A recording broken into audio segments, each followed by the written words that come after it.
बोलो जयकारा बोल मेरे श्री गुरु महाराज की जय।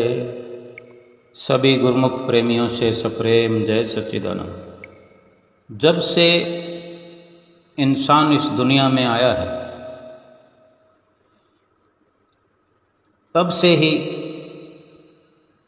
अपने जीवन में अपनी आँखों के सामने कभी अपने साथ कभी दूसरों के साथ कुछ न कुछ घटना दुर्घटना और कई प्रकार की रचनाएं इस सृष्टि में पहले से हो रही हैं, हो चुकी हैं और बहुत सी रचनाएं हमारी आँखों के सामने, इस इंसान की आँखों के सामने हो रही हैं और होती चली जा रही हैं।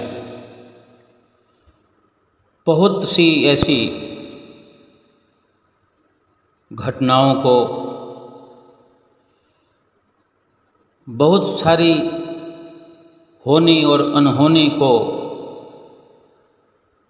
हम अपने नज़रिए से देखते हैं और जिनके कारण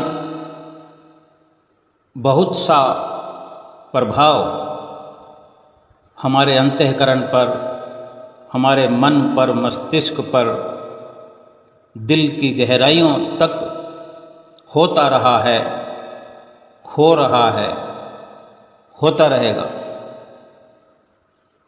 लेकिन अगर हम विचार करें संतों महापुरुषों के नज़रिए से, शास्त्रों को पढ़ने से और संतों महापुरुषों की वाणियों से निर्मित जो शब्द शास्त्र और ग्रंथ हैं उनका स्वाध्याय करने से हम जान पाएंगे कि जो कुछ भी होता रहा है, जो कुछ भी हो रहा है, हम देखते रहे हैं, हम देख रहे हैं, हम कभी कुछ कर नहीं पाए। बहुत कुछ करना चाहते थे, बहुत कुछ करना चाहते हैं कि ऐसा नहीं होना चाहिए, मेरे ख्याल से ये ठीक नहीं है, ये क्यों हुआ, लेकिन हम कुछ कर पाए नहीं। लेकिन अगर सही प्रकार से हम विचार करें तो हमारे कुछ करने जैसा है ही नहीं। ये परमपिता परमेश्वर की सृष्टि में सभी कुछ सुनिश्चित ढंग से हो रहा था, हो रहा है और होता रहेगा। हम न तो कुछ कर सकते हैं, न कुछ फेर बदल करना हमारे अधिकार में है और ना ही हमें सोचना चाहिए, क्योंकि जो परमात्मा अपने अधिकार क्षेत्र में सारी रचना को रखे हुए है और सुनियोजित ढंग से सभी कार्रवाई हो रही है। बेशक हमें लगता है कि ये ठीक नहीं है, जैसे कि कोई हम पर कोई मुसीबत आती है, कोई दुविधा आती है, कोई आफत आ जाती है तो हमें लगता है कि ये क्यों हुआ। लेकिन यकीन करना ही होगा हमें कि ये कहीं ना कहीं हमारे ही अच्छे और बुरे कर्मों का जो फल है हमें मिलता रहा है और मिल रहा है और मिलेगा भी। जब हम कुछ कर नहीं सकते तो फिर विचलित होने से, क्रोधित होने से, दुखी होने से अधिक बेहतर है कि वो प्रभु की लीला समझकर अपने कर्मों का फल समझकर उसको भोग लेने में ही हमारी भलाई है। और अगर हमें ठीक परिणाम चाहिए, हमें कुछ करने की चाहना है, तो हमारे अधिकार क्षेत्र में करने कराने जैसा बहुत कुछ है। ये पूरा जीवन परमात्मा ने हमें दिया है, करने के लिए ही तो दिया है। बेशक जहाँ हम कुछ कर नहीं सकते वो प्रारब्ध भोग हमारा ही है, जिसे भोगने के अलावा कुछ भी हमारे पास और समाधान नहीं है। फिर भी उस प्रारब्ध भोग में भी संशोधन करने के लिए, उनका बहुत कुछ समाधान करने के लिए भी, करने कराने के लिए परमपिता परमेश्वर ने हमें अधिकार दिए हैं कि अगर बुरे कर्मों से, बुरे आचरणों से आज हम दुखद अवस्था में पहुँचे हैं, दुखद स्थिति हमारे जीवन में आ गई है, दुख भोग रहे हैं, तो हम यकीनन सुधार चाहते हैं तो हम भलाई का कार्य करें, किसी की मदद का कार्य करें, अपने भीतर किसी के प्रति कपट भाव न रखें, द्वेष भाव न रखें, किसी प्रकार की दुर्भावना और किसी से कोई दुर्व्यवहार करने के लिए स्वप्न में भी हम न सोचें। ये यथास्थिति हमारी इस जीवन यात्रा की एक अच्छी और सुंदर शुरुआत हो सकती है। अब इससे आगे और अधिक बहुत ज़्यादा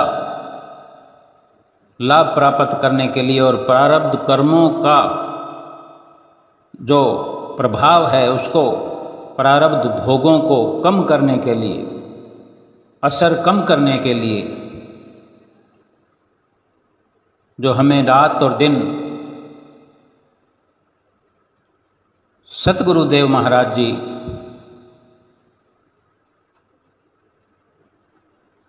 भक्ति के मार्ग चलते हुए अव्वल दर्जे की भक्ति करने की शिक्षा प्रदान करते हैं कि इतना अपने भीतर उतर जाओ, अपने शरीर से बहुत ऊपर हो करके, शरीर से एक प्रकार से अलग हो करके, शरीर के साथ रहते हुए भी शरीर के इतना अलग हो करके निष्काम भाव से भक्ति हम करें कि जिस प्रकार दुख आते हैं, मुसीबतें आती हैं, हम अगर ठीक प्रकार से विचार करेंगे तो जान पाएंगे कि जितनी भी अवस्थाएं आज तक आई हैं, ये सब शरीर पर इनका असर देखने को मिलता है। दुख आता है तो शरीर को घेर लेता है। सर दर्द हुआ तो ये शरीर है, आंख दर्द हुई, पेट दर्द हुआ, टांग में दर्द हो गया, हाथ में दर्द हुआ, कमर में दर्द हुआ, और आज तक जितनी भी मुसीबतें आई हैं वो शरीर पर ही आई हैं। और बड़े अच्छे से देखा जा सकता है, हम देख रहे हैं अपने उम्र के पड़ाव को, हम देखें कि कहाँ से हम चले थे और कहाँ पहुँच गए हैं। अपने शरीर की दशा को हम देखें, कितना बदल गया है, हर पल बदलता रहा है। पलों में, घंटों में हम अगर नहीं समझ पाए हों, बेशक दिनों में भी, महीनों में भी ना समझ पाए हों, लेकिन अब बरसों हो गए हैं तो हम बड़े अच्छे से आकलन कर सकते हैं कि हमारा शरीर आज कौन सी स्थिति में पहुंच गया। बहुत भारी बदलाव हो गया। ऐसा नहीं है कि हमने ध्यान नहीं रखा, पूरा जीवन शरीर का ही तो ध्यान रखा है, लेकिन क्या कभी कुछ कर पाए?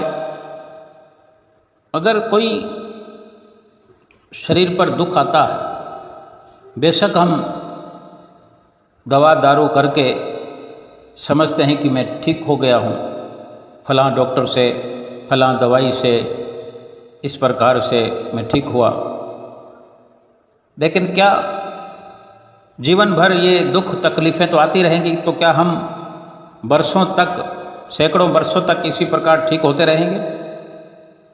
लेकिन जो शरीर क्रशकाय होता चला जा रहा है, कब तक कौन कौन सी बीमारी को, कौन कौन सी मुसीबत को हम ठीक कर पाएंगे? यानी ये शरीर पर जितनी आपदाएं, मुसीबतें आई हैं, ये शरीर जाने वाला है, समाप्त होने वाला है। लेकिन साथ के साथ अगर संतों महापुरुषों की जो हम पर असीम कृपा हुई है, उनकी आज्ञा से हमने भक्ति के मार्ग पर भी कदम से कदम चलते हुए कहाँ से कहाँ पहुँचने की होड़ लगा करके हम भक्ति के मार्ग में हम कहाँ से कहाँ पहुँचे हैं, पहुँचने के लिए हमने प्रयास किया है। तो शरीर तो वैसे ही जाने ही वाला है, और मुसीबतें जो आई, आती रहीं और चली गई,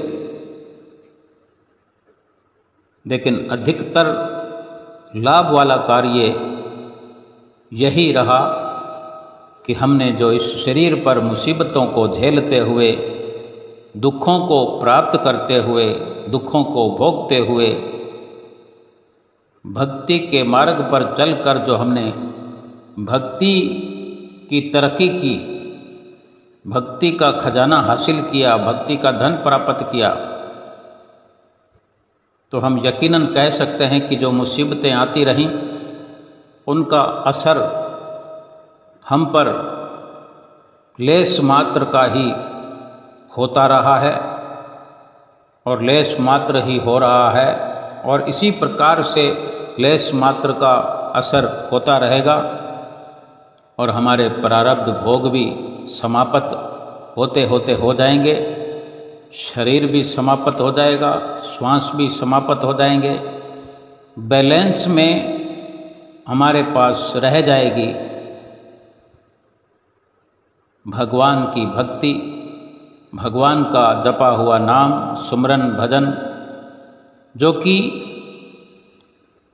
इस लोक में तो हमें हर हाल में बचा के रखता रहा है, परलोक भी हमारा इसी भक्ति से, इसी प्रभु नाम से संवर जाएगा, ये जीवन सफल हो जाएगा।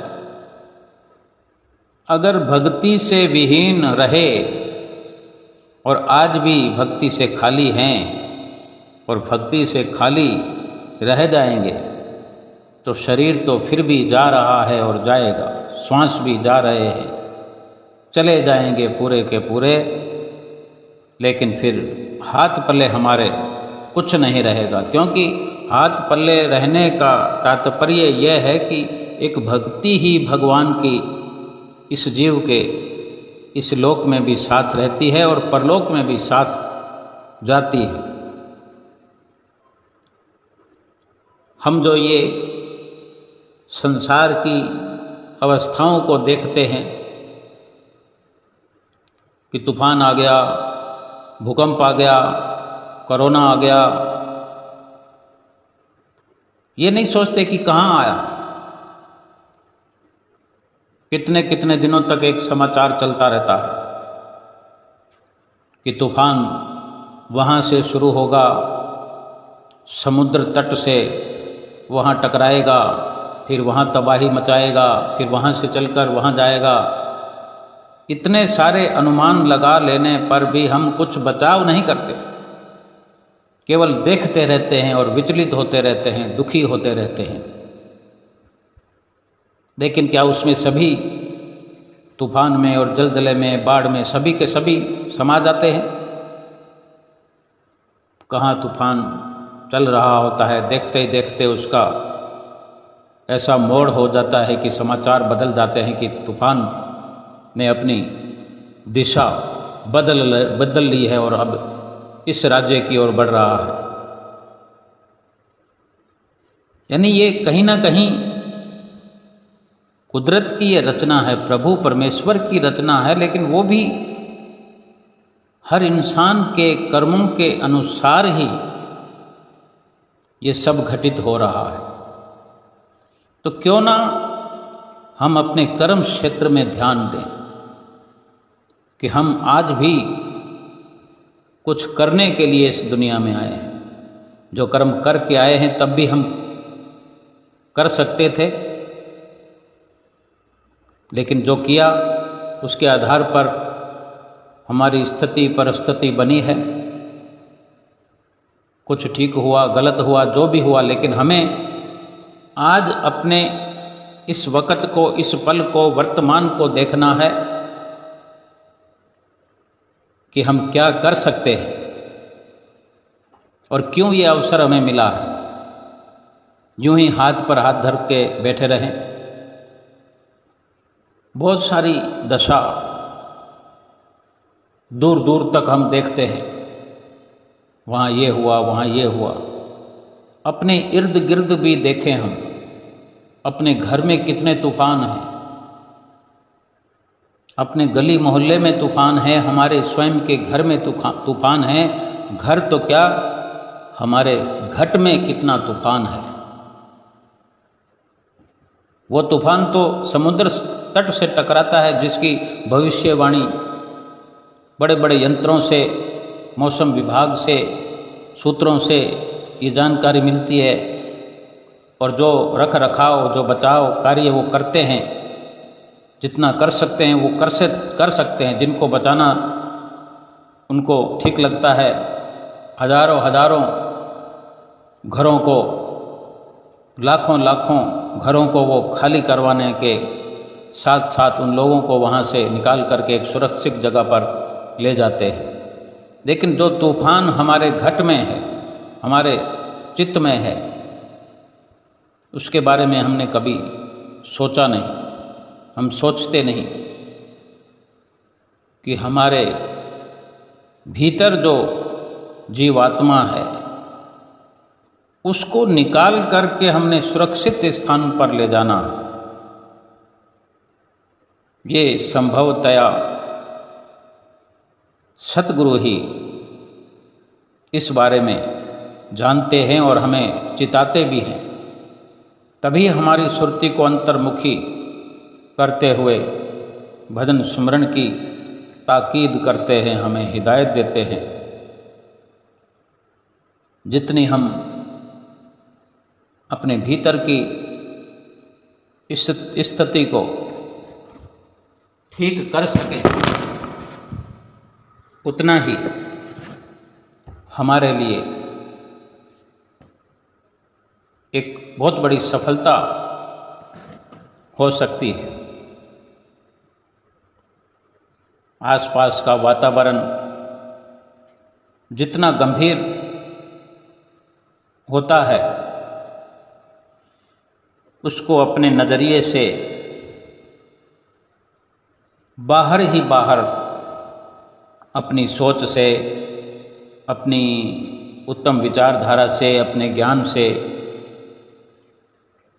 उसका समाधान करते हुए अपने चित्त में, अपने अंतःकरण में उस प्रभाव को दाखिल नहीं होने देना चाहिए। और ये तभी संभव हो सकता है जब हम संतों महापुरुषों के अनुसार जीवन व्यतीत करेंगे, क्योंकि वे ही जानते हैं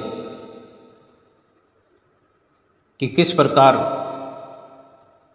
इस दुखद अवस्था से जीत हासिल की जा सकती है। केवल बैठ कर के ये सब देखते रहने से कोई लाभ नहीं होता। हम देखते आंधी और तूफान जब आते हैं, छोटी मोटी आंधी भी आती है और हम अपने घरों में कहीं खिड़की से भी देख लेते हैं कि आंधी आने वाली है, तो पहले से ही हम दरवाजे खिड़कियां बंद कर लेते हैं, तो कम से कम असर होता है। तो जो बाहर के विचारों के तूफान, विचारों की आंधियाँ, जिन जिन के साथ हम रहते हैं, जिन जिन के साथ व्यवहार है, कहीं ना कहीं हमारे अपने ही किए हुए, ये अपने आप से पैदा किए हुए तूफान और आंधियाँ हैं, जलजले हैं, जो हमारे भीतर प्रवेश कर जाते हैं और तबाही मचा देते हैं। किसी से बातचीत करते हैं तो बातचीत में हम संयम नहीं रखते, किस प्रकार शब्दों का प्रयोग करना चाहिए, किस प्रकार व्यवहार करना चाहिए, सोच समझकर सत्य बोलना चाहिए, सत्य का व्यवहार करना चाहिए, मर्यादा में रहना चाहिए। अगर इस प्रकार से हमारा जीवन हो सकता है तो वो संतों महापुरुषों की कृपा से, उनके आशीर्वाद से ही संभव है। और उन्हीं के सानिध्य में रह करके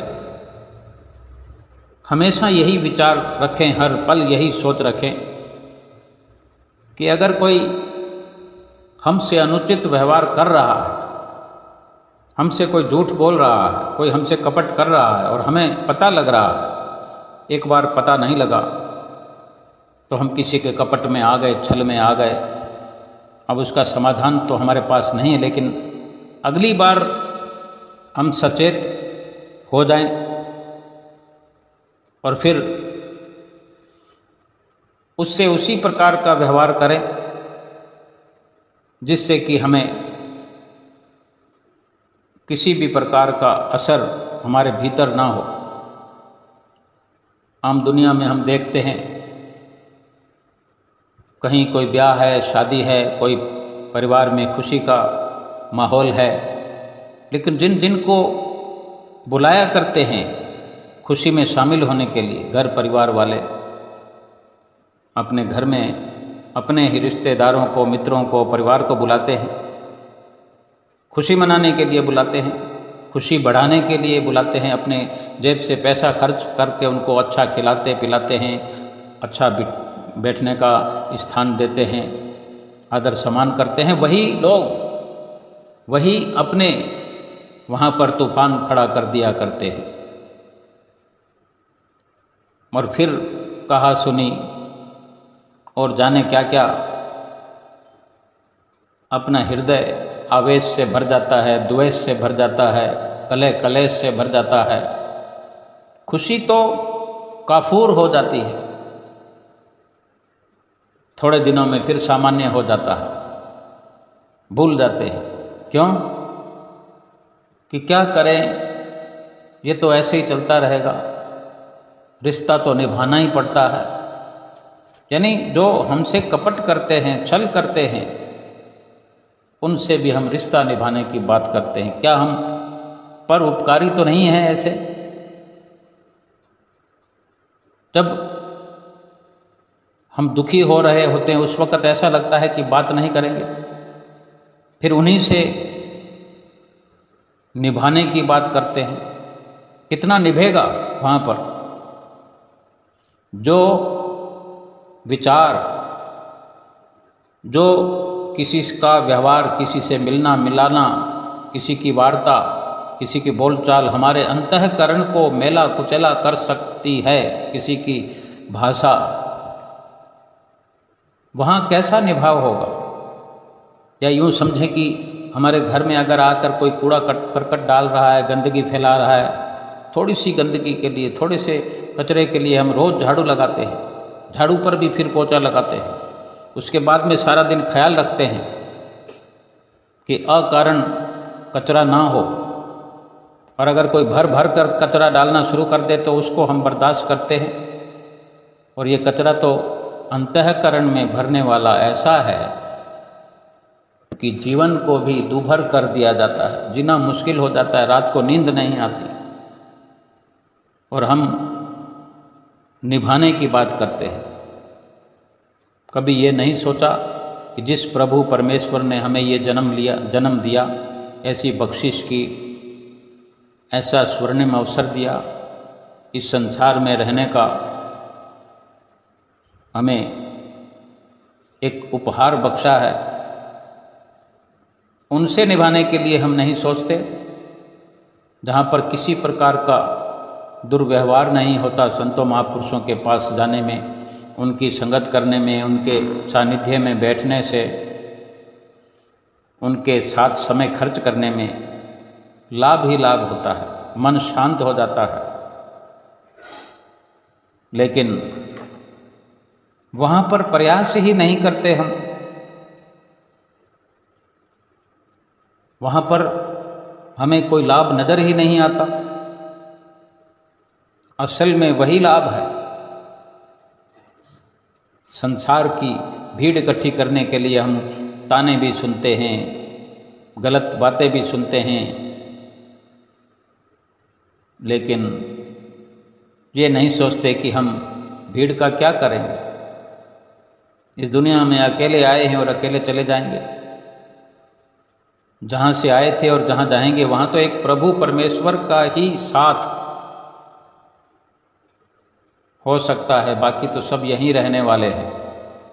तो उसी परमेश्वर का साथ हमें जीवन भर मिला रहे, जीवन भर उसी मालिक के नाम के सहारे, मालिक के ध्यान के सहारे इस जीवन में भी चलते रहें, और परलोक में भी उसी मालिक के नाम के सहारे सुरक्षित अपने स्थान पर पहुँचें, और ये जीवन भर भक्ति का सर्वश्रेष्ठ कार्य करते हुए सभी प्रकार के तूफानों से बचा करके हमारी जीवात्मा जो भीतर ही भीतर तंगहाल है, इसको सुरक्षित स्थान पर, जो कि इसका वास्तविक स्थान है, प्रभु परमेश्वर के साथ मिलाने का कार्य केवल और केवल भक्ति भजन से हो सकता है।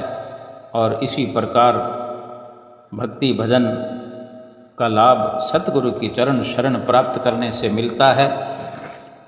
हम सभी गुरुमुख प्रेमियों को ये लाभ सुलभ है, और हम सुरक्षित हैं अपने सतगुरु के चरणों में।